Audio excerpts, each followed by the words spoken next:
ਰਾਮਚੰਦ ਰਸਾਲਪੁਰ ਛਾਉਣੀ ਵਿੱਚ ਰਹਿੰਦੇ ਸਨ ਅਤੇ ਆਪਣੇ ਇਲਾਕੇ ਦੇ ਵੱਡੇ ਠੇਕੇਦਾਰਾਂ ਵਿੱਚ ਗਿਣੇ ਜਾਂਦੇ ਸਨ।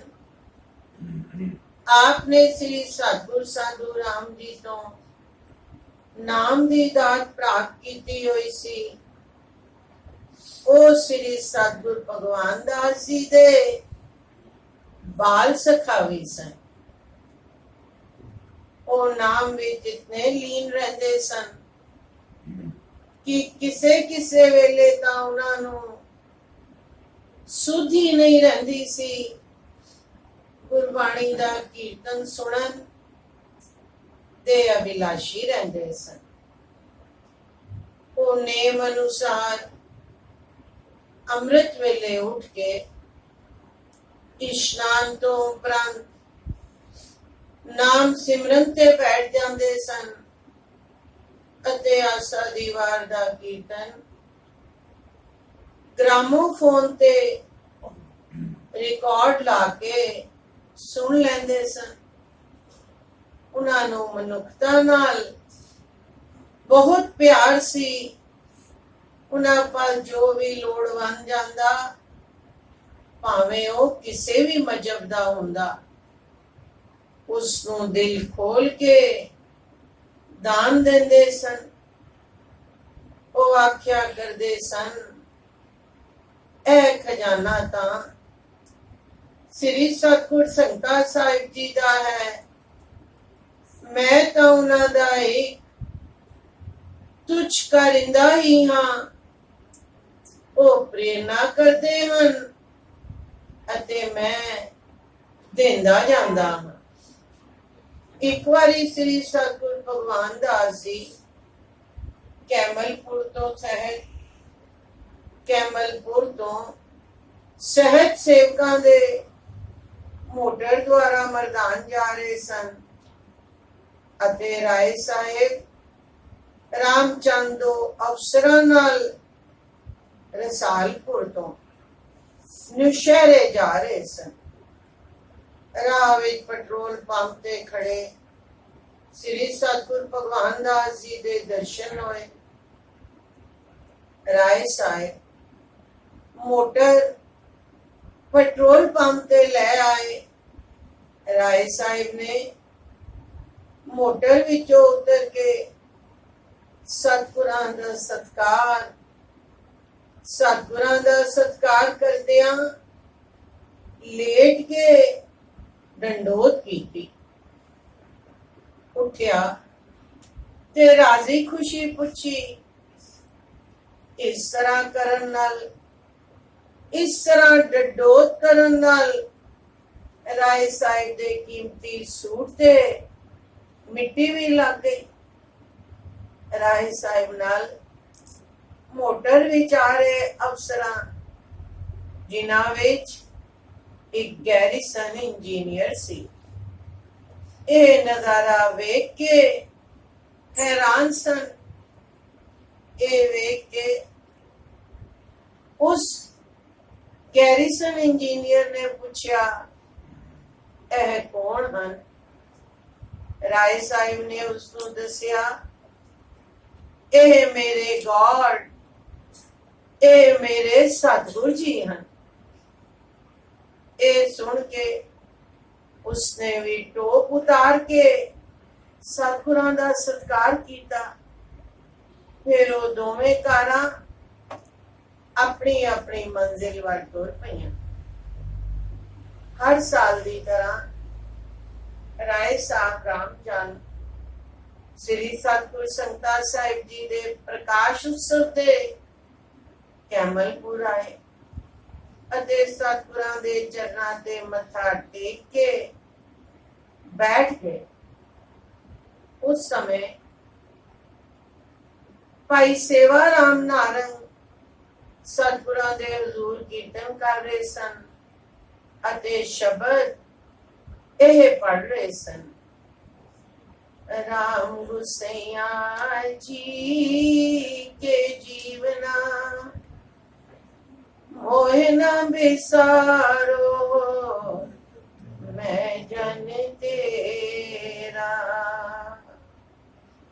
राग गौड़ी रविदासी।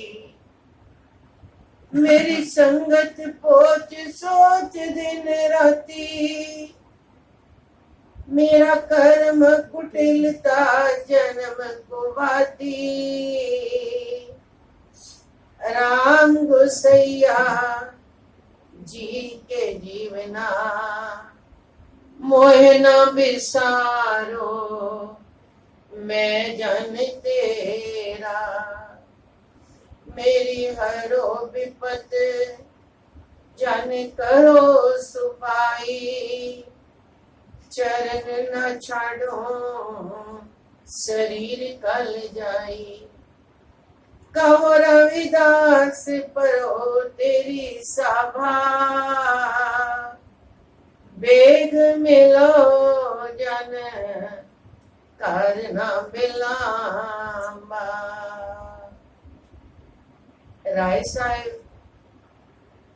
ज्ञान मानसन शब्द सरवण करके वैराग विच हो गया। जद कीर्तन दा भोग पिया तां राय साहिब सेवा राम नारंग पास गए ते आख्या, भाई इस शब्द दी धुनी अते तेरी रसीली आवाज ने मेरे मन नू मोह लिया है। मेरी बेनती है कि तुसा मेरे घर श्री अखंड पाठ दे भोग ते जरूर आउणा। यही शब्द एक बार फिर मैनू सरवण कराउणा। मैं तुहानू लैण वास्ते अपना बंदा भेजांगा। ये सुन के भाई सेवा राम नारंग ने आख्या, तुसी सतगुरां दे आनंद गुरसिख ते मेरे वड्डे भरा हो। तुसां दे सदे ते लोकी पैरां दे भार चल के आउणगे अते दास सिर दे पार हाजिर होवेगा।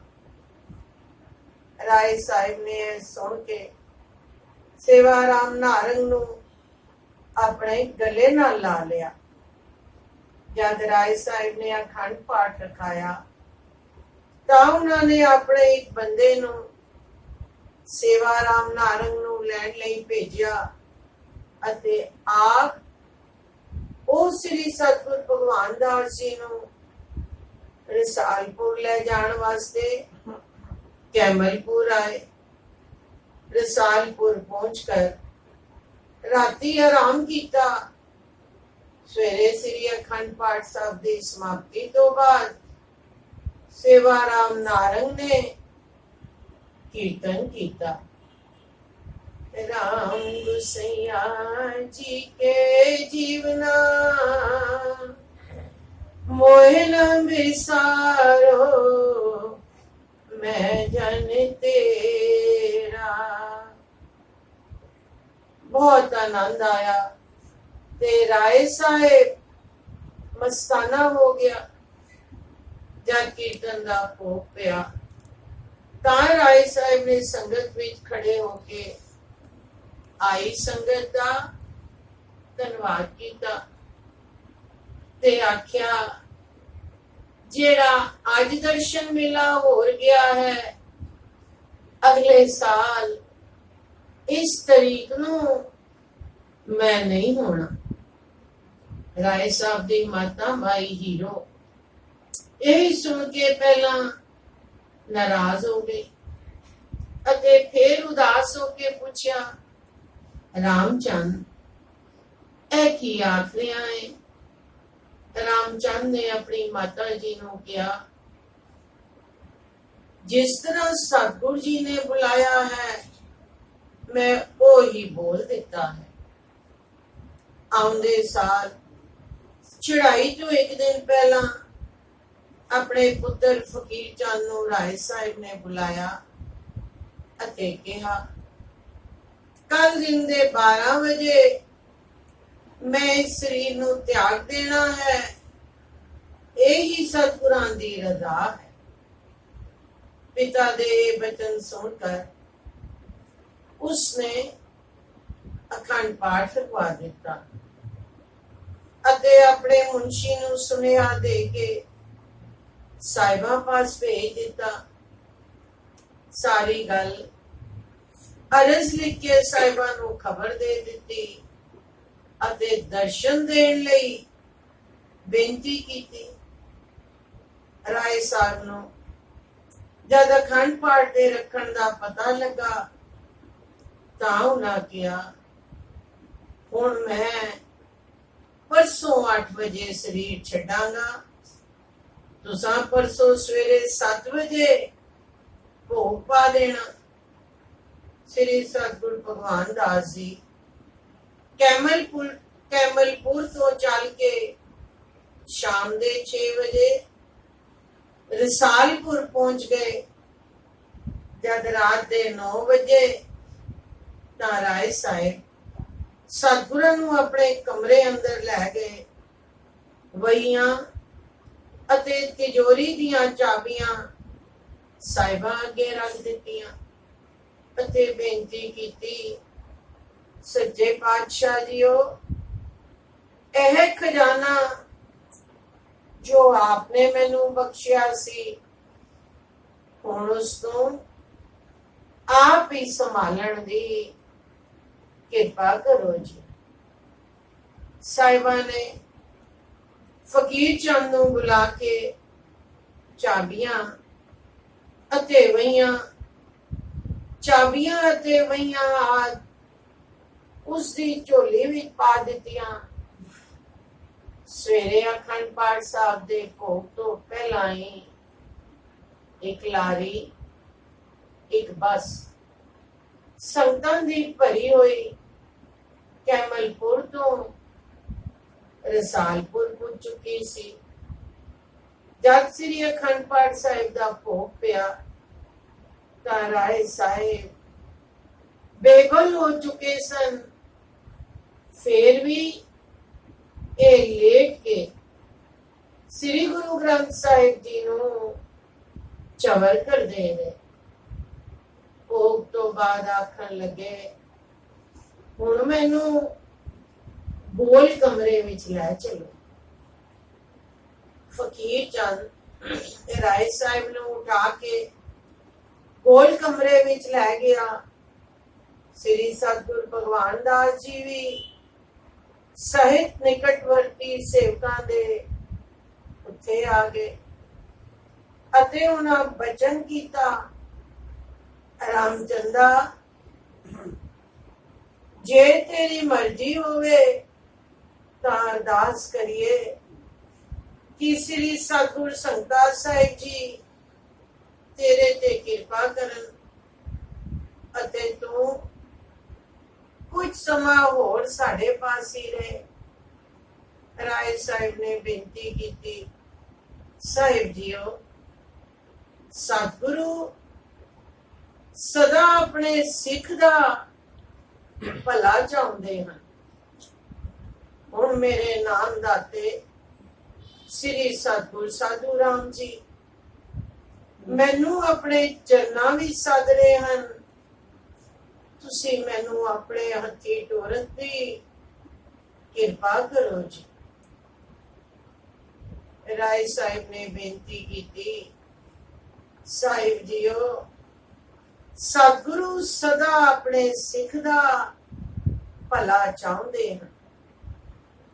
ਹੁਣ ਮੇਰੇ ਨਾਮ ਦਾਤੇ ਸ੍ਰੀ ਸਤਿਗੁਰ ਸਾਧੂ ਰਾਮ ਜੀ ਮੈਨੂੰ ਆਪਣੇ ਚਰਨਾਂ ਵਿੱਚ ਸੱਦ ਰਹੇ ਹਨ। ਤੁਸੀਂ ਮੈਨੂੰ ਆਪਣੇ ਹੱਥੀਂ ਤੋਰਨ ਦੀ ਕਿਰਪਾ ਕਰੋ ਜੀ।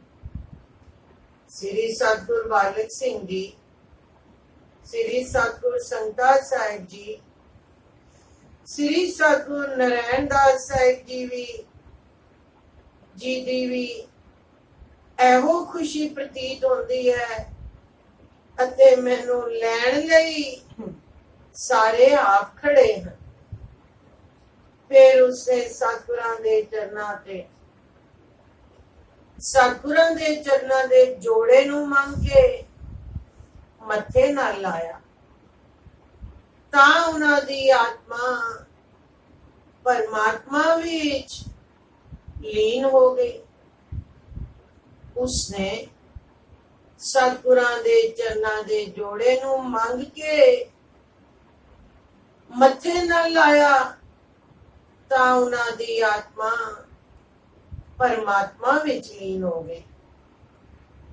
ਘਰ ਤੋਂ ਬਾਹਰ ਬਹੁਤ ਸਾਰੇ ਲੋਕ ਹਿੰਦੂ, ਮੁਸਲਮਾਨ, ਸਿੱਖ ਹਜ਼ਾਰਾਂ ਦੀ ਤਾਦਾਦ ਵਿੱਚ ਖੜੇ ਸਨ। ਉਹ ਵੇਖਣਾ ਚਾਹੁੰਦੇ ਸਨ ਕਿ ਆਪਣੇ ਜਾਣ ਦਾ ਜਿਹੜਾ ਵਕਤ ਰਾਏ ਸਾਹਿਬ ਨੇ ਆਪ ਦੱਸਿਆ ਸੀ ਕਿ ਉਸੇ ਸਮੇਂ ਹੀ ਉਹ ਸਰੀਰ ਛੱਡਦੇ ਹਨ ਜਾਂ ਨਹੀਂ। ਉਹਨਾਂ ਦੇ ਚਲਾਣੇ ਦੀ ਖਬਰ ਸੁਣ ਕੇ ਰਾਏ ਸਾਹਿਬ ਦੇ ਦਰਸ਼ਨ ਕਰਨ ਉਹ ਵੀ ਅੰਦਰ ਆ ਗਏ। ਰਾਏ ਸਾਹਿਬ ਨੇ ਪਹਿਲਾਂ ਹੀ ਇਹ ਮੰਗ ਕੀਤੀ ਹੋਈ ਸੀ ਕਿ ਜਦੋਂ ਸਰੀਰ ਛੱਡਣ ਉਹਨਾਂ ਦੀ ਦੇਹ ਦਾ ਸੰਸਕਾਰ ਕੈਮਲਪੁਰ ਛਾਉਣੀ ਕੀਤਾ ਜਾਏ। ਇਸ ਵਾਸਤੇ ਸਤਿਗੁਰਾਂ ਨੇ ਉਸਦੀ ਇੱਛਾ ਪੂਰੀ ਕਰਨ ਦੇ ਲਈ ਹੁਕਮ ਕੀਤਾ। ਰਾਮਚੰਦ ਦੀ ਮ੍ਰਿਤਕ ਦੇਹ ਨੂੰ ਕੈਮਲਪੁਰ ਤੋਂ ਆਈ ਲਾਰੀ ਵਿੱਚ ਰੱਖੋ। ਇਸ ਦਾ ਸੰਸਕਾਰ ਕੈਮਲਪੁਰ ਕੀਤਾ ਜਾਏਗਾ। ਸਤਿਗੁਰਾਂ ਦੇ ਹੁਕਮ ਅਨੁਸਾਰ ਲਾਰੀ ਵਿੱਚ ਰੱਖ ਕੇ ਰਾਮਚੰਦ ਦੀ ਮ੍ਰਿਤਕ ਦੇਹ ਨੂੰ ਕੈਮਲਪੁਰ ਬਾਬੇ ਡੇਰੇ ਪਹੁੰਚਾ ਦਿੱਤਾ ਗਿਆ ਅਤੇ ਉਸ ਦਾ ਸੰਸਕਾਰ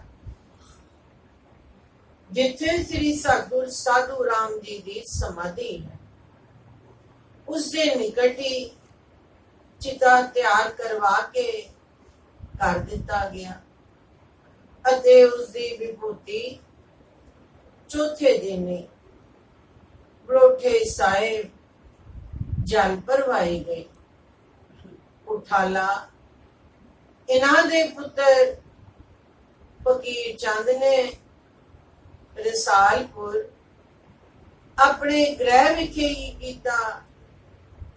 ਅੰਤਿਮ ਅਰਦਾਸ ਵੇਲੇ ਵੀ ਕੈਮਲਪੁਰ ਦੀ ਸੰਗਤ ਸਹਿਤ ਸ੍ਰੀ ਸਤਿਗੁਰ ਭਗਵਾਨ ਦਾਸ ਜੀ ਰਸਾਲਪੁਰ ਮੌਜੂਦ ਸਨ।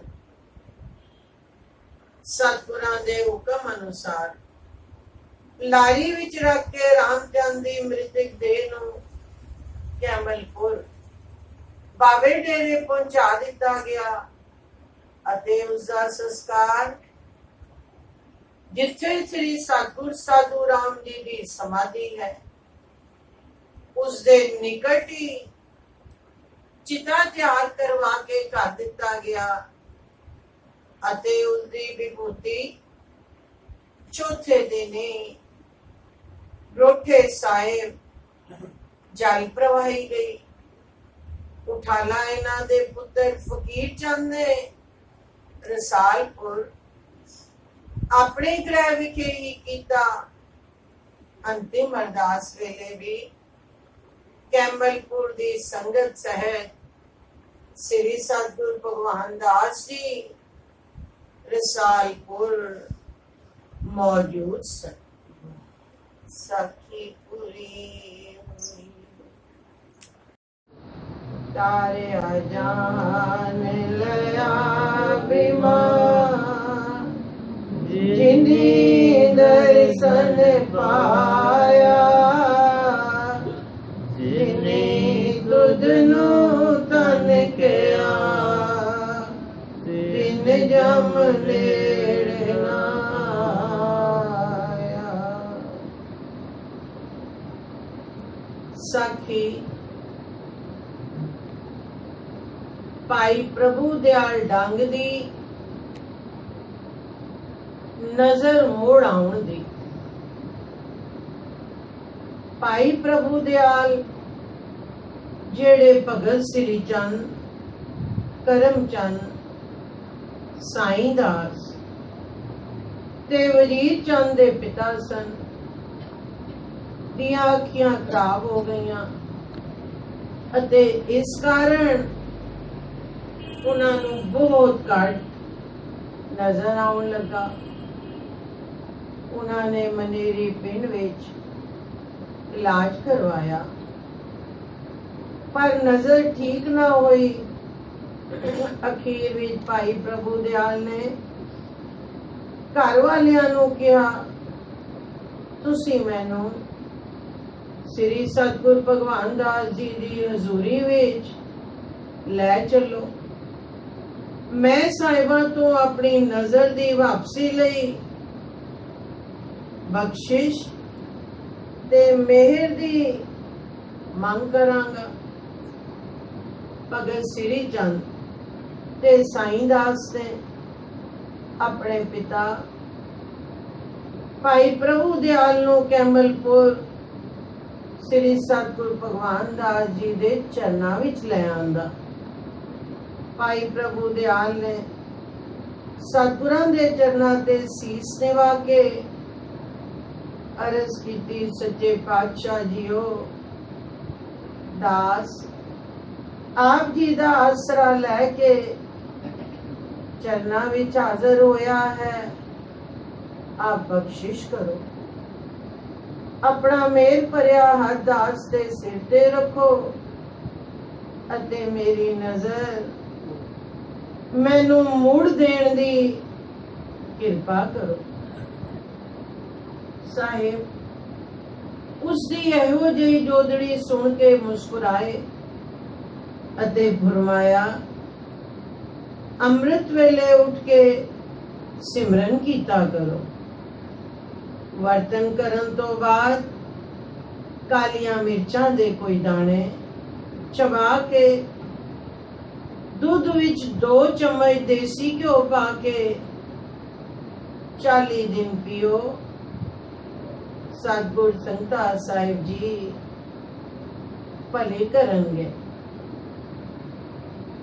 ਸਾਹਿਬ ਉਸ ਦੀ ਇਹੋ ਜਿਹੀ ਜੋਦੜੀ ਸੁਣ ਕੇ ਮੁਸਕਰਾਏ ਅਤੇ ਫਰਮਾਇਆ, ਅੰਮ੍ਰਿਤ ਵੇਲੇ ਉੱਠ ਕੇ ਸਿਮਰਨ ਕੀਤਾ ਕਰੋ। ਵਰਤਨ ਕਰਨ ਤੋਂ ਬਾਅਦ ਕਾਲੀਆਂ ਮਿਰਚਾਂ ਦੇ ਕੋਈ ਦਾਣੇ ਚਬਾ ਕੇ ਦੁੱਧ ਵਿੱਚ 2 ਚਮਚ ਦੇਸੀ ਘਿਓ ਪਾ ਕੇ 40 ਦਿਨ ਪੀਓ। ਸਤਿਗੁਰ ਸੰਤਾ ਸਾਹਿਬ ਜੀ ਭਲੇ ਕਰਨਗੇ। ਵਾਪਸ ਆ ਕੇ ਭਾਈ ਪ੍ਰਭੂ ਦਿਆਲ ਨੇ ਸਤਿਗੁਰਾਂ ਦੇ ਵਚਨਾਂ ਅਨੁਸਾਰ ਸਵੇਰੇ ਉੱਠ ਕੇ ਇਸ਼ਨਾਨ ਕਰਕੇ ਸਿਮਰਨ ਕਰਨਾ ਸ਼ੁਰੂ ਕਰ ਦਿੱਤਾ ਅਤੇ ਉਪਰੰਤ ਕਾਲੀਆਂ ਮਿਰਚਾਂ ਚਬਾ ਕੇ ਘਿਓ ਵਾਲਾ ਦੁੱਧ ਪੀਣਾ ਆਰੰਭ ਕਰ ਦਿੱਤਾ। ਉਸ ਨੂੰ ਐਸੀ ਲਿਵ ਲੱਗੀ ਕਿ ਹਰ ਵੇਲੇ ਸਿਮਰਨ ਭਜਨ ਕਰਨਾ ਹੀ ਉਸਦਾ ਨੇਮ ਬਣ ਗਿਆ। ਉਸ ਨੂੰ ਐਸੀ ਲਿਵ ਲੱਗੀ ਕਿ ਹਰ ਵੇਲੇ ਸਿਮਰਨ ਭਜਨ ਕਰਨਾ ਹੀ ਉਸਦਾ ਨੇਮ ਬਣ ਗਿਆ। ਕੁਝ ਹੀ ਦਿਨਾਂ ਬਾਅਦ ਉਸ ਦੀ ਨਜ਼ਰ ਸ੍ਰੀ ਸਤਿਗੁਰ ਜੀ ਦੀ ਅਪਾਰ ਕਿਰਪਾ ਸਦਕਾ ਵਾਪਸ ਆਉਣੀ ਸ਼ੁਰੂ ਹੋ ਗਈ ਅਤੇ 40 ਦਿਨਾਂ ਬਾਅਦ ਪੂਰੀ ਤਰ੍ਹਾਂ ਠੀਕ ਹੋ ਗਏ। ਉਸ ਤੋਂ ਬਾਅਦ ਸ੍ਰੀ ਸਤਿਗੁਰ ਭਗਵਾਨ ਦਾਸ ਜੀ ਦੀ ਬਖਸ਼ਿਸ਼ ਦੀ ਗਾਥਾ ਪ੍ਰਭੂ ਦਿਆਲ ਦੀ ਰਸਨਾ ਤੇ ਹਮੇਸ਼ਾ ਲਈ ਰਹਿਣ ਲੱਗੀ। ਉਹ ਸਾਹਿਬਾਂ ਦਾ ਜਸ ਗਾਉਂਦਾ ਅਤੇ ਗੁਰਬਾਣੀ ਦੇ ਇਸ ਸ਼ਬਦ ਰਾਹੀਂ ਆਪਣੇ ਮਨ ਦੇ ਭਾਵ ਪ੍ਰਗਟ ਕਰਦਿਆਂ ਹੋਇਆਂ ਆਪਣੇ ਅੰਤ ਸਮੇਂ ਤੱਕ ਸਾਹਿਬਾਂ ਦਾ ਧੰਨਵਾਦ ਕਰਦਾ ਰਿਹਾ। ਉਹ ਸਾਹਿਬਾਂ ਦਾ ਜਸ ਗਾਉਂਦਾ ਅਤੇ ਗੁਰਬਾਣੀ ਦੇ ਸ਼ਬਦ ਰਾਹੀਂ ਆਪਣੇ ਮਨ ਦੇ ਭਾਵ ਪ੍ਰਗਟ ਕਰਦਿਆਂ ਹੋਇਆਂ ਆਪਣੇ ਅੰਤ ਸਮੇਂ ਤੱਕ ਸਾਹਿਬਾਂ ਦਾ ਧੰਨਵਾਦ ਕਰਦਾ ਰਿਹਾ। ਤਨਾਸਰੀ ਮਹਲਾ ਪੰਜਵਾਂ। ਇੱਛਾ ਪੂਰਕ ਸਰਬ ਸੁਖ ਦਾਤਾ, ਹਰ ਜਾਕੇ ਵਸ ਹੈ ਕਾਮ ਤੇਨਾ। ਇੱਛਾ ਪੂਰਕ ਸਰਬ ਸੁਖ ਦਾਤਾ, ਹਰ ਜਾਕੇ ਵਸ ਹੈ ਕਾਮ ਤੇਨਾ। सोए सार ध्याइए मेरे जियड़ै, तां सर्व सुख पावै मेरे मना। जप मन सतनाम सदा सतनाम, हलत पलत मुख उजल होई है। नित ध्याइए हर पुरख निरंजना राव, जय हर सिमरन पया तै उपाद गत कीनी। वड भागी हर जपना, जन नानक को गुर ए मत देनी। जप हर पौ जल तरना, जय हर सिमरन पया तै उपाद गत कीनी। वड भागी हर जपना, जन नानक को गुर ए मत दीनी। जप हर पौ जल तरना,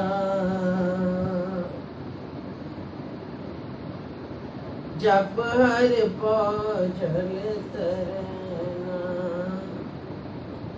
सखी पूरी होई एक ओंकार, सतगुर प्रसाद।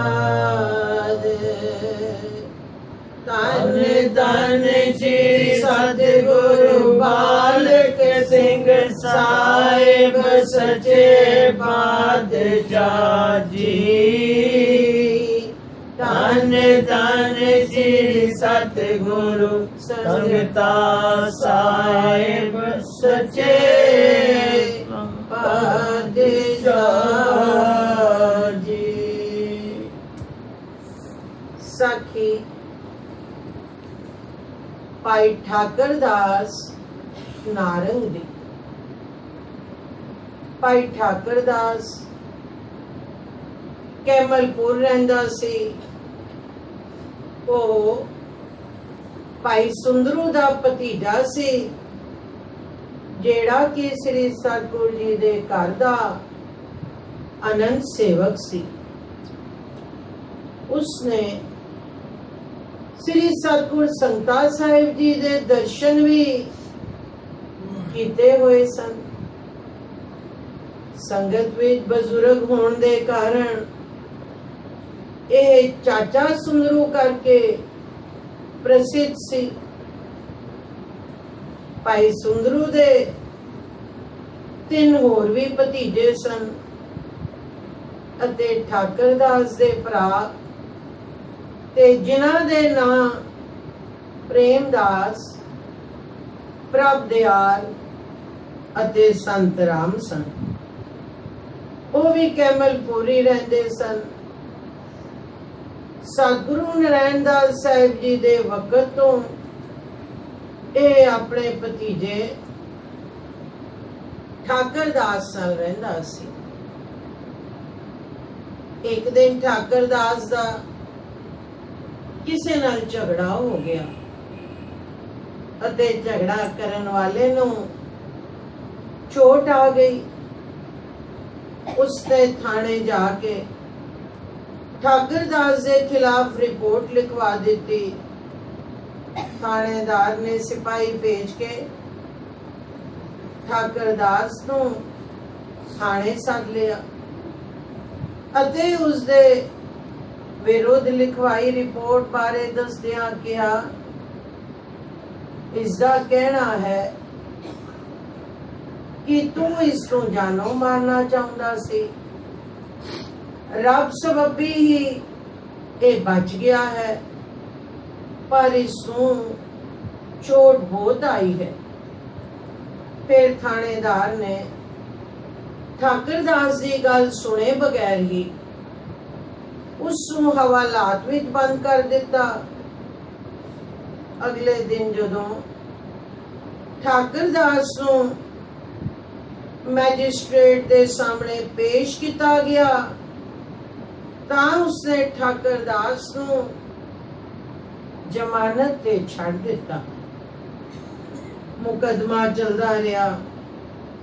ठाकरदास ने मैजिस्ट्रेट के सामने बयान देंदियां कहा, साडा आपस में झगड़ा हो गया सी अते दोवें गुत्थम गुत्था हो गए सां। उसे हालात विच असीं दोवें हेठां धरती ते डिग पे सां। उत्थे एक पत्थर पिया होया सी, उससे डिगण करके इसनूं सट लग गई सी। फिर गवाहां दियां गवाहियां होईयां। गवाहां ने दस्सिया कि ठाकरदास ने एक पत्थर चुक के मारिया है। गवाह बड़े पक्के सन अते उन्हां दे टुटण दी आस भी कोई नहीं सी। इस वास्ते वकील दी राय सी कि ठाकरदास नूं सजा हो जाएगी अते जे गवाहां विचों कोई गवाह ऐ कह देवे कि दोहां दे थल्ले डिगण दे कारण इसनूं चोट आई है तां ही कुछ को बचण दी उम्मीद हो सकती है। ये सुन के ठाकरदास बहुत डरिया। उसने चाचे सुंदरों नूं नाल लिया अते सतगुर भगवान दास जी दे चरनां विच हाਜ਼ਰ होया। मत्था टेकण तो बाद चाचे सुंदरू ने सारी गल दसी। फौजदारी मुकदमे बारे वकील दी राय भी दसी अते बेनती कीती, सच्चे पातशाह जीओ हुण आप ही कृपा करके इस कष्ट दा निवारण करन दी कृपा करो जी। श्री सतगुरु भगवान दास जी ने फरमाया, तुसी निश्चिंत हो के अगली पेशी ते कचहरी जाना। सतगुर संगता जी भली करनगे, उन्होंने याद करते रहना। श्री गुरु अर्जन देव जी दे इस शब्द नूं भी पढ़ते रहना। सच्चे पातशाह जीओ हुण आप ही कृपा करके इस कष्ट का निवारण करन दी कृपा करो जी। तां श्री सतगुरु भगवान दास जी ने फरमाया, तुसी निश्चिंत हो के अगली पेशी ते कचहरी जाना। सतगुर संगता जी भली करनगे, उन्होंने याद करते रहना। श्री गुरु अर्जन देव जी दे इस शब्द नूं भी पढ़ते रहना। बिलावल महला पंजवा, ताती वाओ न लग गई, पार ब्रह्म शरणाई, चौगिरद हमारे राम कार, दुख लगे ना पाई, सतगुर पूरा पेटिया, जिन बनत बनाई, राम नाम मोख दिया, एका लिव लाई राओ, राख लिए तिन रखन हार, सब ब्याज मिटाई, कहो नानक कृपा पई, प्रभ पए सहाय। सतगुरां दे मुखार बिंदों ਇਹ ਸ਼ਬਦ ਸੁਣ ਕੇ ਚਾਚਾ ਸੁੰਦਰੂ ਅਤੇ ਠਾਕਰ ਦਾਸ ਦੇ ਮਨਾਂ ਵਿੱਚ ਧੀਰਜ ਪੈਦਾ ਹੋ ਗਈ ਅਤੇ ਉਹਨਾਂ ਨੂੰ ਵਿਸ਼ਵਾਸ ਹੋ ਗਿਆ ਕਿ ਸ੍ਰੀ ਸਤਿਗੁਰ ਜੀ ਭਲੀ ਕਰਨਗੇ, ਆਪਣੇ ਦਾਸਾਂ ਦੀ ਆਪ ਰੱਖਿਆ ਕਰਨਗੇ। ਸਾਹਿਬਾਂ ਦੇ ਚਰਨਾਂ ਤੇ ਮੱਥਾ ਟੇਕ ਕੇ ਉਹ ਘਰ ਮੁੜੇ। पेशी वाले दिन जब कचहरी गए, गवाहां ते जिरा होई, सतगुरां दी बख्शिश हो गई, क्योंकि वकील दे जिरा करन ते मुदई अते गवाहां ने ठाकर दास दे बयान दी तस्दीक कर दिती अते अपनी पहली गल कि ठाकर दास ने पत्थर चुक के मुदई नू मारिया है, उसके जमे ना रह सके, बल्कि कह गए कि पत्थर ते डिगण दे कारण मुदई नू सट लगी है। मैजिस्ट्रेट ने ठाकर दास नू बरी कर दिता।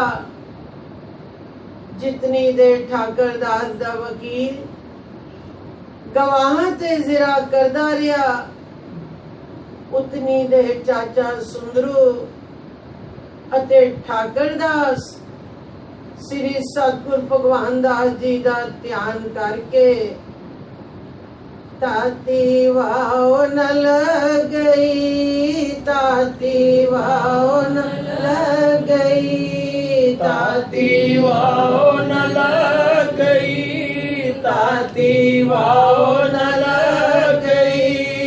पार ब्रह्म शरणाई, पार ब्रह्म शरणाई, पार ब्रह्म शरणाई, पार ब्रह्म शरणाई। चौगिर्द हमारे राम का, चौगिर्द हमारे राम का, चौगिर्द हमारे राम का, चौगिर्द हमारे राम का। दुख लगे ना पाई, दुख लगे ना पाई, दुख लगे ना पाई, दुख लगे ना पाई। ताती वाओ न लग गई, ताती वाओ न लग गई, ताती वाओ न लग गई, ताती वाओ न लग गई। पार ब्रह्म शरणाई, पार ब्रह्म शरणाई, पार ब्रह्म शरणाई, पार ब्रह्म शरणाई। जितनी देर ठाकर दास दा वकील गवाहां ते जिरा करदा रहा, उतनी देर चाचा सुंदरू अते ठाकर दास श्री सतगुर भगवान दास जी दा ध्यान करके ताती वाओ न लग गई, पार ब्रह्म शरणाई वाले शब्द दा दोवें पाठ करदे रहे। ठाकर दास दे बरी होने तो बाद ਉਹ ਦੋਵੇਂ ਸਿੱਧੇ ਸ੍ਰੀ ਸਤਿਗੁਰ ਭਗਵਾਨ ਦਾਸ ਜੀ ਦੇ ਚਰਨਾਂ ਵਿੱਚ ਹਾਜ਼ਰ ਹੋਏ ਅਤੇ ਉਹਨਾਂ ਦੀ ਬਖਸ਼ਿਸ਼ ਦੇ ਕਾਰਨ ਭਾਈ ਠਾਕਰ ਦਾਸ ਦੇ ਬਰੀ ਹੋਣ ਦੀ ਖਬਰ ਸੁਣਾਈ। ਠਾਕਰ ਦਾਸ ਦੇ ਬਰੀ ਹੋਣ ਤੋਂ ਬਾਅਦ ਉਹ ਦੋਵੇਂ ਸਿੱਧੇ ਸ੍ਰੀ ਸਤਿਗੁਰ ਭਗਵਾਨ ਦਾਸ ਜੀ ਦੇ ਚਰਨਾਂ ਵਿੱਚ ਹਾਜ਼ਰ ਹੋਏ ਅਤੇ ਉਹਨਾਂ ਦੀ ਬਖਸ਼ਿਸ਼ ਦੇ ਕਾਰਨ ਭਾਈ ਠਾਕਰ ਦਾਸ ਦੇ ਬਰੀ ਹੋਣ ਦੀ ਖਬਰ ਸੁਣਾਈ। ਚਾਚੇ ਸੁੰਦਰੂ ਨੇ ਬੇਨਤੀ ਕੀਤੀ, ਸੱਚੇ ਪਾਤਸ਼ਾਹ ਜੀਓ, ਇਹ ਸਭ ਬਖਸ਼ਿਸ਼ ਆਪ ਜੀ ਦੀ ਹੀ ਹੈ। ਰਾਜ ਦਰਬਾਰੋਂ ਵੀ ਆਪ ਜੀ ਦੀ ਕਿਰਪਾ ਦੁਆਰਾ ਹੀ ਛੁਟਕਾਰਾ ਮਿਲਿਆ ਹੈ ਅਤੇ ਤੁਸਾਂ ਹੀ ਇਸ ਸੰਸਾਰ ਅਤੇ ਉਸ ਸੰਸਾਰ ਦੀ ਸੱਚੀ ਦਰਗਾਹ ਵਿੱਚ ਵੀ ਸਹਾਈ ਹੋਣਾ ਹੈ। ਆਪਣੇ ਸੇਵਕਾਂ ਦੀ ਰੱਖਿਆ ਕਰਨੀ ਹੈ। ਅਸੀਂ ਤਾਂ ਖਿੰਨ ਭੁੱਲਣਹਾਰ ਹਾਂ ਜੀ। ਸਾਡੀਆਂ ਭੁੱਲਾਂ ਨੂੰ ਆਪ ਜੀ ਨੇ ਮਿਹਰ ਦੀ ਨਜ਼ਰ ਰੱਖ ਕੇ ਬਖਸ਼ਣਾ ਹੈ। ਸੱਚੇ ਪਾਤਸ਼ਾਹ ਜੀ, ਇਹ ਸਭ ਬਖਸ਼ਿਸ਼ ਆਪ ਜੀ ਦੀ ਹੀ ਹੈ। ਰਾਜ ਦਰਬਾਰੋਂ ਵੀ ਆਪ ਜੀ ਦੀ ਕਿਰਪਾ ਦੁਆਰਾ ਹੀ ਛੁਟਕਾਰਾ ਮਿਲਿਆ ਹੈ ਅਤੇ ਤੁਸਾਂ ਹੀ ਇਸ ਸੰਸਾਰ ਅਤੇ ਉਸ ਸੰਸਾਰ ਦੀ ਸੱਚੀ ਦਰਗਾਹ ਵਿੱਚ ਵੀ ਸਹਾਈ ਹੋਣਾ ਹੈ। ਆਪਣੇ ਸੇਵਕਾਂ ਦੀ ਰੱਖਿਆ ਕਰਨੀ ਹੈ। ਅਸੀਂ ਤਾਂ ਖਿੰਨ ਭੁੱਲਣਹਾਰ ਹਾਂ। ਸਾਡੀਆਂ ਭੁੱਲਾਂ ਨੂੰ ਆਪ ਜੀ ਨੇ ਮਿਹਰ ਦੀ ਨਜ਼ਰ ਰੱਖ ਕੇ ਬਖਸ਼ਣਾ ਹੈ। ਇਹ ਕਹਿ ਕੇ ਚਾਚਾ ਸੁੰਦਰੂ ਵਿਲਾਪ ਕਰਨ ਲੱਗਾ। ਸਤਿਗੁਰਾਂ ਨੇ ਉਹਨਾਂ ਨੂੰ ਧੀਰਜ ਦਿੱਤਾ ਅਤੇ ਠਾਕਰ ਦਾਸ ਨੂੰ ਹੁਕਮ ਕੀਤਾ, ਅੱਗੋਂ ਲਈ ਖਿਆਲ ਰੱਖਣਾ, ਕਿਸੇ ਨਾਲ ਝਗੜਾ ਨਹੀਂ ਕਰਨਾ, ਸਦਾ ਨਾਮ ਜਪਣਾ ਅਤੇ ਸ਼ਬਦ ਕੀਰਤਨ ਸੁਣਿਆ ਕਰਨਾ।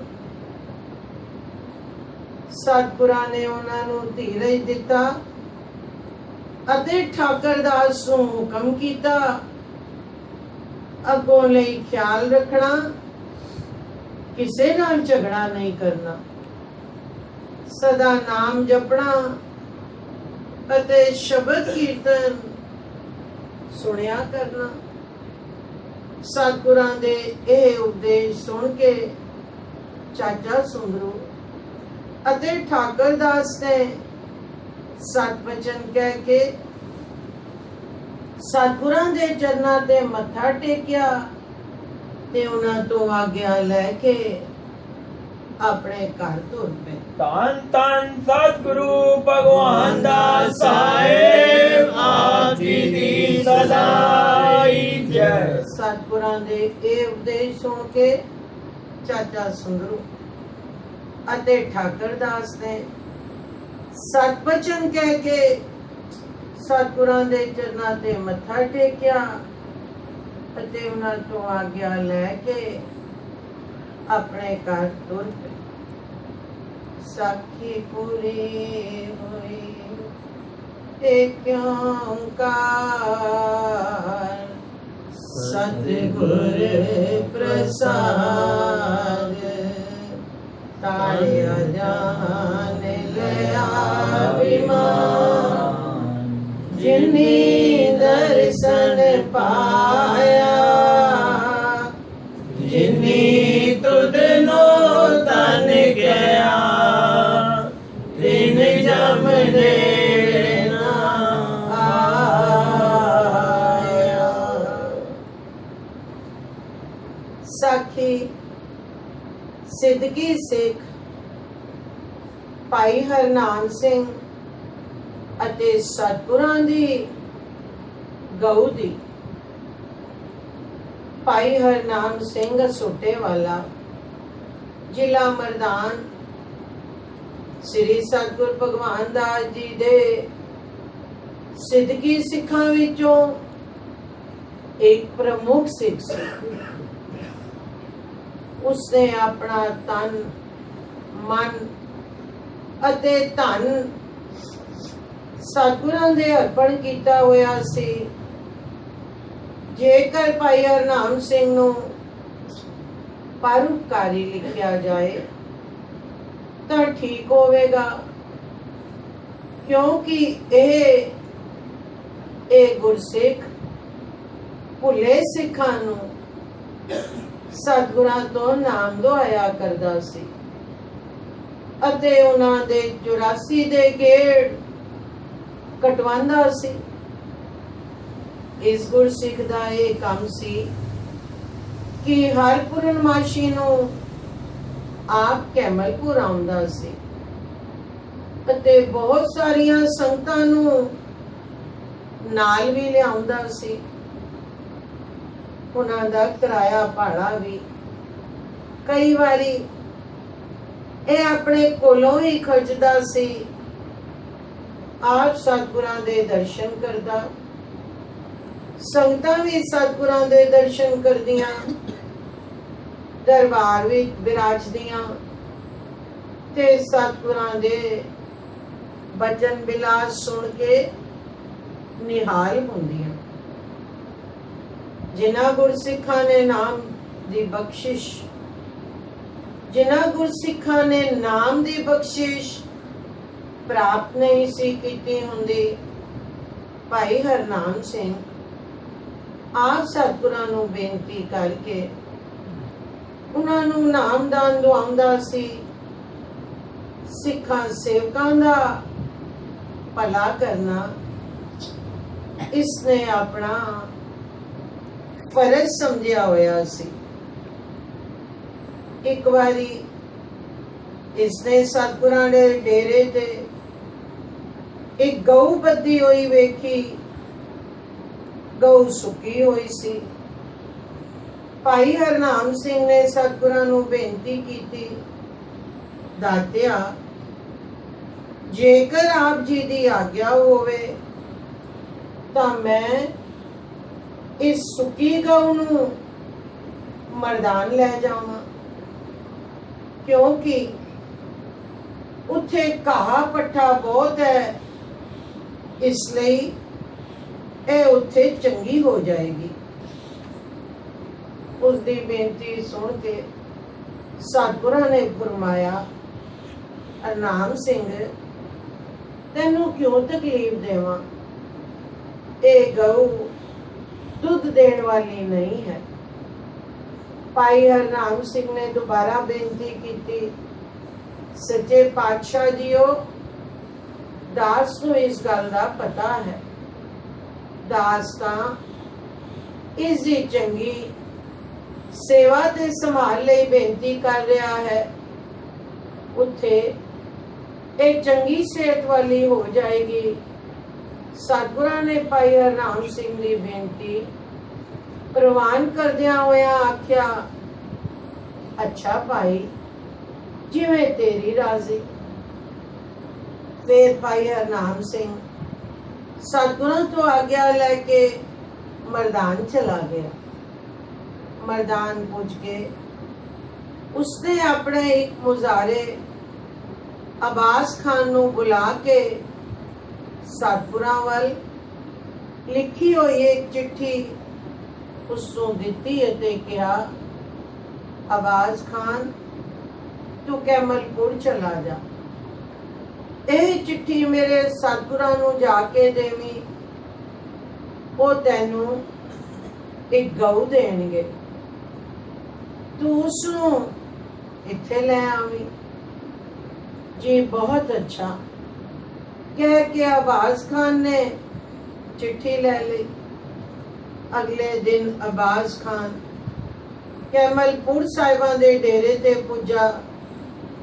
ਉਸ ਵੇਲੇ ਸਤਿਗੁਰ ਜੀ ਪਲੰਗ ਤੇ ਬਿਰਾਜਮਾਨ ਸਨ। ਅਬਾਸ ਖਾਨ ਨੇ ਅੱਗੇ ਜਾ ਕੇ ਅਦਬ ਨਾਲ ਸਲਾਮ ਕੀਤਾ। ਅਤੇ ਭਾਈ ਹਰਨਾਮ ਸਿੰਘ ਦੀ ਚਿੱਠੀ ਸਤਿਗੁਰਾਂ ਦੇ ਪੇਸ਼ ਕਰ ਦਿੱਤੀ। ਸਤਿਗੁਰਾਂ ਨੇ ਉਹ ਚਿੱਠੀ ਪੜ੍ਹੀ, ਪਠਾਨ ਨੂੰ ਲੰਗਰ ਛਕਾਇਆ। ਲੰਗਰ ਛਕਣ ਤੋਂ ਬਾਅਦ ਅਬਾਸ ਖਾਨ ਨੇ ਅਰਜ਼ ਕੀਤੀ, ਪੀਰ ਜੀ ਗਊ ਮੈਨੂੰ ਦਿਵਾ ਦਿਓ ਤਾਂ ਜੋ ਮੈਂ ਉਸ ਨੂੰ ਮਰਦਾਨ ਲੈ ਜਾਵਾਂ। ਸਤਿਗੁਰਾਂ ਨੇ ਕੋਲ ਬੈਠੇ ਸੇਵਕ ਲਾਲ ਚੰਦ ਨੂੰ ਹੁਕਮ ਕੀਤਾ, ਗਊ ਖਾਨ ਦੇ ਹਵਾਲੇ ਕਰ ਦਿਓ। ਲਾਲ ਚੰਦ ਨੇ ਸਤਿਗੁਰਾਂ ਦੇ ਹੁਕਮ ਅਨੁਸਾਰ ਗਊ ਅਬਾਸ ਖਾਨ ਦੇ ਹਵਾਲੇ ਕਰ ਦਿੱਤੀ ਅਤੇ ਅਬਾਸ ਖਾਨ ਉਸ ਨੂੰ ਲੈ ਕੇ ਤੀਜੇ ਦਿਨ ਮਰਦਾਨ ਪੁੱਜ ਗਿਆ। ਗਊ ਉਸ ਆਪਣੇ ਘਰ ਬੰਨ ਲਈ। ਉਹ ਭਾਈ ਹਰਨਾਮ ਸਿੰਘ ਕੋਲ ਗਿਆ ਤੇ ਉਸ ਨੂੰ ਗਊ ਲੈ ਆਉਣ ਦੀ ਖਬਰ ਦਿੱਤੀ। ਭਾਈ ਹਰਨਾਮ ਸਿੰਘ ਬਹੁਤ ਖੁਸ਼ ਹੋਇਆ। ਉਸਨੇ ਅਬਾਸ ਖਾਨ ਤੋਂ ਪੁੱਛਿਆ, ਮੇਰੇ ਬਾਬਾ ਜੀ ਰਾਜ਼ੀ ਖੁਸ਼ੀ ਸਨ? ਜੀ ਹਾਂ, ਉਹ ਬਿਲਕੁਲ ਰਾਜ਼ੀ ਖੁਸ਼ੀ ਸਨ। ਅਬਾਸ ਖਾਨ ਨੇ ਕਿਹਾ। ਫਿਰ ਅਬਾਸ ਖਾਨ ਆਪਣੇ ਘਰ ਚਲਾ ਗਿਆ। ਭਾਈ ਹਰਨਾਮ ਸਿੰਘ ਭਾਈ ਗੁਰਦੀਪ ਸਿੰਘ ਦੇ ਘਰ ਗਿਆ। ਉਸ ਨੂੰ ਸਤਿਗੁਰਾਂ ਦੀ ਗਊ ਬਾਰੇ ਦੱਸਿਆ ਕਿ ਉਹ ਅਬਾਸ ਖਾਨ ਦੇ ਘਰ ਬਣੀ ਹੋਈ ਹੈ। ਫਿਰ ਮਾਈ ਸ਼ੰਕਰੀ, ਮਾਈ ਸੁੱਧੀ, ਮੁਰਲੀ ਸਿੰਘ ਅਤੇ ਭਗਤ ਜਨਮਰਾਜ ਨੂੰ ਨਾਲ ਲੈ ਕੇ ਉਹ ਅਬਾਸ ਖਾਨ ਦੇ ਘਰ ਵੱਲ ਟੁਰ ਪਏ। ਰਸਤੇ ਵਿੱਚੋਂ ਗਊ ਲਈ ਮਕਈ ਦੀਆਂ ਛਲੀਆਂ, ਗੁੜ ਤੇ ਘਿਓ ਲਿੱਤਾ। ਜਦ ਇਹ ਸਾਰੇ ਅਬਾਸ ਖਾਨ ਦੇ ਘਰ ਪਹੁੰਚੇ ਤਾਂ ਜਿੱਥੇ ਗਊ ਵੱਜੀ ਹੋਈ ਸੀ ਉਸ ਦੀ ਧੂੜ ਲੈ ਕੇ ਆਪਣੇ ਆਪਣੇ ਮੱਥੇ ਤੇ ਲਾਈ ਅਤੇ ਛਲੀਆਂ, ਗੁੜ ਤੇ ਘਿਓ ਗਊ ਅੱਗੇ ਪਾ ਦਿੱਤਾ। ਫਿਰ ਭਾਈ ਹਰਨਾਮ ਸਿੰਘ ਰੋਜ਼ਾਨਾ 2-3 ਵਾਰ ਗੁਰਭਾਈਆਂ ਨਾਲ ਗਊ ਨੂੰ ਚਾਰਾ ਖਵਾਉਣ ਆਉਣ ਲੱਗੇ। ਉੱਥੋਂ ਦੀ ਧੂੜੀ ਮੱਥੇ ਤੇ ਲਾਉਂਦੇ ਅਤੇ ਸ੍ਰੀ ਸਤਿਗੁਰ ਭਗਵਾਨ ਦਾਸ ਜੀ ਦੀਆਂ ਬਖਸ਼ਿਸ਼ਾਂ ਦਾ ਕਥਨ ਗੁਰਭਾਈਆਂ ਨਾਲ ਕਰਦੇ ਰਹਿੰਦੇ। ਕੁਝ ਮਹੀਨਿਆਂ ਬਾਅਦ ਸਤਿਗੁਰ ਸੱਚੇ ਪਾਤਸ਼ਾਹ ਮਰਦਾਨ ਆਏ ਅਤੇ ਹਰਨਾਮ ਸਿੰਘ ਨੂੰ ਆਖਿਆ, ਨਡਿਆ ਗਊ ਤਾਂ ਵਿਖਾ।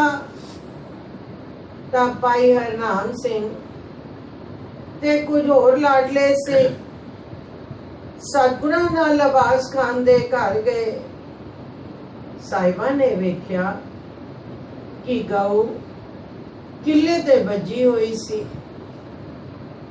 ਸਤਿਗੁਰਾਂ ਨੇ ਗਊ ਨੂੰ ਵੇਖ ਕੇ ਆਖਿਆ, ਇਹ ਕੀ ਕੀਤਾ ਹੈ? ਭਾਈ ਹਰਨਾਮ ਸਿੰਘ ਇਹ ਬਚਨ ਸੁਣ ਕੇ ਸੋਚਾਂ ਵਿੱਚ ਪੈ ਗਿਆ। ਸਤਿਗੁਰਾਂ ਫੇਰ ਹੁਕਮ ਕੀਤਾ, ਹਰਨਾਮ ਸਿੰਘਾ ਸਾਨੂੰ ਦੱਸ ਕਿ ਗਊ ਨੂੰ ਕੀ ਖਵਾਇਆ ਹੈ। ਭਾਈ ਹਰਨਾਮ ਸਿੰਘ ਨੇ ਹੱਥ ਜੋੜ ਕੇ ਬੇਨਤੀ ਕੀਤੀ, ਸੱਚੇ ਪਾਤਸ਼ਾਹ ਜੀ मैं गरीब जो खुद आप जी दे दर दा मंगता हाँ, इसनों की खुआउण जोगा हाँ अते नाल ही ए गुरबाणी दी तुक भी पढ़ी। हम पीकक पे खारी तेरे तू निज पत दाता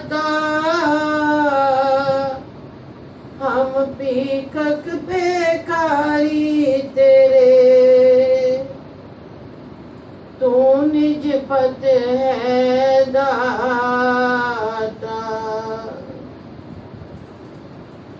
भाई हरनाम सिंह ने पहला ही माई सुधी नूं समझा दिता सी कि जे साहिब जी गऊ नूं खवाण बारे पुछण तां आख देवें कि असीं तां कुछ नहीं खवाया। सतपुरा फिर हुक्म कीता, हरनाम सिंघा सानू दस कि गऊ नूं की खवाया है। भाई हरनाम सिंह ने हाथ जोड़ के बेनती की, सच्चे पातशाह जी मैं गरीब जो खुद आप जी दे दर दा मंगता हाँ, इसू की खुआउण जोगा हाँ, अते नाल ही ए गुरबाणी दी तुक भी पढ़ी, हम भीखक पेखारी तेरे तू निज पत है दाता। भाई हरनाम सिंह ने पहला ही माई सुधी नूं समझा दिता सी कि जे साहिब जी गऊ नूं खुआण बारे पुछण तां आख देवीं कि असीं तां कुछ नहीं खवाया। जेकर सौं खा के भी आखना पवे तां भी ना डरी, इस गल दी जिम्मेवारी मेरे सिर ते है। भाई हरनाम सिंह ने आख्या, पातशाह जी हो अब्बास खान ही गऊ दी रखवाली करदा है, घाह ते टांटे इस अगे पा देंदा है। साहिब जीओ दास दी गल ते इतबार करो जी। तां साहिबा ने माई सुधी तो पूछया, सुधीए सच आख किस तरह गल होई है? तां माई सुधी ने आख्या, सच्चे पातशाह जीओ मैं सौं खा के आखदी हां जो हरनाम आखदा है वो सच है। ये सुन के अंतर्यामी सतगुरु जी हस पे अते भाई हरनाम सिंह नूं आख्या, नडिया ये 100 रुपया ले ले जो गऊ दी खुराक ते खर्च होया है। भाई हरनाम सिंह अते माई सुधी ने बेनती की, साहिब जीओ साडा ते एक पैसा भी खर्च नहीं होया। अब्बास खान ता हरनाम सिंह दा मुजारा है। फिर हरनाम सिंह ते माई सुधी बेनतियां करन लगे, सच्चे पातशाह जीओ ये तां आप जी दा उपकार है कि दासां नूं तुसां सेवा करन दा मौका बख्शिया है। असीं ते अपने चंगे भाग समझते हाँ कि आप जी ने संतां नूं दर्शन दे के सब ते उपकार कीता है। फिर सतगुरु जी संतां विच खुशियां वंडदे होए अपने प्रोग्राम अनुसार शाम दी गड्डी ते वापस कैमलपुर आ गए। भाई हरनाम सिंह अते माई सुधी ने बेनती की, साहिब जीओ साडा ते एक पैसा भी खर्च नहीं होया। अब्बास खान ता हरनाम सिंह दा मुजारा है। फिर हरनाम सिंह ते माई सुधी बेनतियां करन लगे, सच्चे पातशाह जीओ यही तां आप जी दा उपकार है कि दासां नूं तुसां सेवा करन दा मौका बख्शिया है। ਅਸੀਂ ਤੇ ਆਪਣੇ ਚੰਗੇ ਭਾਗ ਸਮਝਦੇ ਹਾਂ ਕਿ ਆਪ ਜੀ ਨੇ ਸੰਤਾਂ ਨੂੰ ਦਰਸ਼ਨ ਦੇ ਕੇ ਸਭ ਤੇ ਉਪਕਾਰ ਕੀਤਾ ਹੈ। ਫਿਰ ਸਤਿਗੁਰ ਜੀ ਸੰਗਤਾਂ ਵਿੱਚ ਖੁਸ਼ੀਆਂ ਵੰਡਦੇ ਹੋਏ ਆਪਣੇ ਪ੍ਰੋਗਰਾਮ ਅਨੁਸਾਰ ਸ਼ਾਮ ਦੀ ਗੱਡੀ ਤੇ ਵਾਪਸ ਕੈਮਲਪੁਰ ਆ ਗਏ। ਸਾਖੀ ਪੂਰੀ ਹੋਈ। राम कली मराठी दानन एकम घात सत्व प्रसाद अनंत प्रिया मेरी माए सतगुरु मैं पाया सतगुरु ना पाया सिद्धि मनोजिया वरदाया राग रतन परिवार परिया सब गावन आया सब दोट गाहो हरि केरा मन जिने वसाया कहे नानक आनंद हुआ सतगुरु मैं पाया ए मन मेरे तू सदा रहो नाले हर नाल रो तू मन मेरे दुख सब विसारना अंगीकारो करे तेरा कार्य सब सवार सब नागना समरथ स्वामी तो मनो विसारे कहे नानक मन मेरे सदा रहो नाले साचे साहेबा क्या नहीं करते रहे करता तेरे तब जय जिदे तो पावे सदा सिमत कला तेरी नाम मन बतावे नाम जिनके मन वसिया वाजे सबद कनेरे कहे नानक सच्चे साहेब क्या नहीं करते रे साचा नाम मेरा आधारो सच नाम आधार मेरा जिन भुखा सब गवाइया कर शांत तुक मन आय वत्या जिन इच्छा सब बुझाइया सदा कीते काल कंटक मारिया तुर करम पाया तुर जिनको से नाम के लागे कहे नानक तुको आदित गणवाजे आनंद सुनो वड भागियो सगल मनोरथ पूरे पार ब्रह्म पाया उतरे सगल वितोरे